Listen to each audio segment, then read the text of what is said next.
Hi Mom. So another tip that I wanted to show you was, or walk you through, was to go through the whole process of doing like an Amazon return. I know one of the things that you really wanted me to help you with was the Amazon return, and you kind of struggled because you got stuck on this one particular part, which was choosing the drop-off location. I know you wanted to drop it off at Kohl's and it wasn't one of the options, or at least you couldn't find it while we were talking over the phone.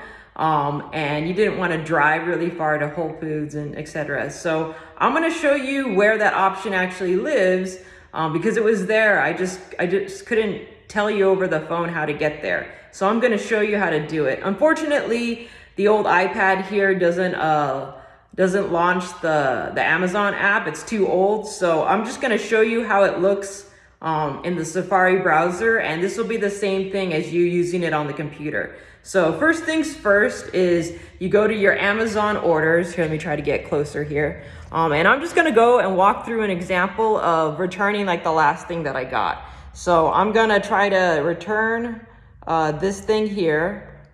So if I click that, so one of the things it's gonna ask you is to confirm, the thing that you wanna return. So I wanna return that thing.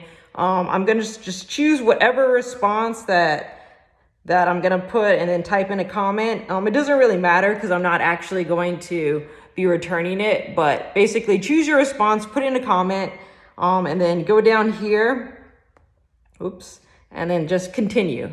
So once you choose your response of why you're returning it and you put in a comment, then it's gonna ask you pretty much where you want your refund. And for me, it doesn't really matter because I'm not really going to fully do this, but here's probably where you would choose like your credit card where you want your money refunded it. So now here's the important part. This is where you choose where you're going to drop off the item. And I know, like you said before, you didn't have the option to choose Kohl's. Here you can kind of see that my options, I actually already have the option to choose Kohl's. But for you, what you want to do is, if the option that you see isn't there, it's probably in the drop down. So if you click this little button that says other options, you see how more options are there now.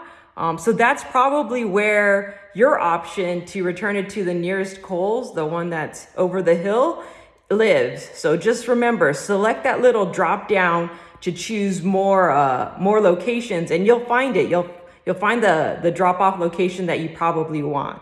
So then to finalize the order, you would just choose, Kohl's or whatever, and then hit at the very bottom, confirm your return, which I'm not going to confirm because I'm not actually returning something. But yeah, so that was kind of like the whole process. And you pretty much did the entire process yourself, except you weren't able to find the location to return. And there it is. It's in that little drop-down. So yeah, if you ever forget how to return something on Amazon, yeah, maybe you could come back to this video and it'll show you how to do that, okay? I love you, Mom.